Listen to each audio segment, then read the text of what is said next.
Breaking news చూస్తున్నాం. రంగారెడ్డి జిల్లా షాబాద్లో సంచలనం సృష్టించిన 6 హత్యల కేసులో నిందితుడు రాజ్ కుమార్ ఆచూకీ ఇప్పటికీ లభించలేదు. నిందితుడి కోసం 10 ప్రత్యేక బృందాలతో పోలీసులు విస్తృతంగా గాలింపు చర్యలు చేపట్టినా కీలక ఆధారాలు దొరకలేదు.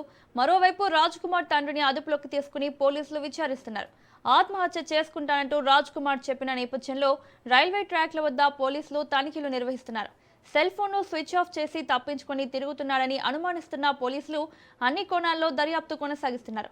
ఇదిలా ఉండగా ఈ ఘటనతో ఆగ్రహానికి గురైన షాబాద్ వాసులు నిందితుడిపై కఠిన చర్యలు తీసుకోవాలని డిమాండ్ చేస్తున్నారు.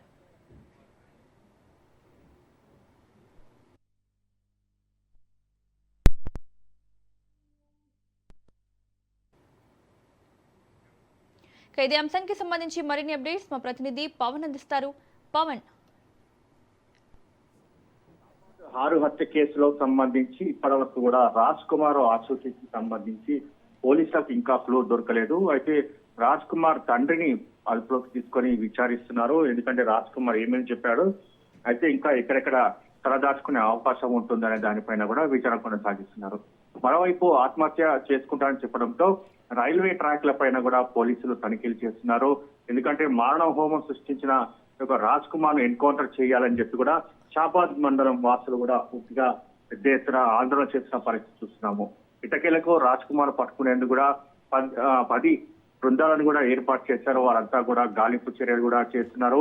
అయితే రాజ్ కుమార్ పోలీసులకు దొరకకుండా సెల్ ఫోన్ స్విచ్ ఆఫ్ చేసి ఉంటారని చెప్పి కూడా పోలీసులు అనుమానిస్తున్నారు. ఎందుకంటే అతని పైన గతంలో కేసులు ఉన్నప్పుడు కూడా తప్పించుకొని పూర్తిగా తిరిగాడు కాబట్టి దానికి సంబంధించి అతనికి ఎలా తిరగాలి, పోలీసులకు దొరకకుండా ఎలా ఉండాలి అనే దానిపైన కూడా పూర్తిగా కొంత అవగాహన ఉన్నట్టుగా దీనికి సంబంధించి తెలుస్తుంది. ఎందుకంటే పోక్సో చట్టంలో అతని పైన ఎఫ్ఐఆర్ నమోదైన తర్వాత పూర్తిగా అతను పరారులో ఉన్నారు. దాని తర్వాత ముందస్తు బెయిల్ తెచ్చుకున్నాడు కాబట్టి దానికి సంబంధించి అదే తరహాలో కూడా అతను తలదాచుకునే అవకాశం ఉంటుందని చెప్పి పోలీసులు భావించి మరి అతన్ని పట్టుకోవడానికి తీవ్రంగా ప్రయత్నిస్తున్నారు. మొత్తానికి త్వరలో పట్టుకుంటామని చెప్పి పోలీసులు చెప్తున్నారు.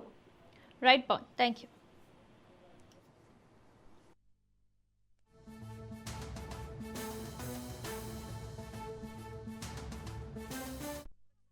అప్పుడు కూడా మేము చేసేటప్పుడు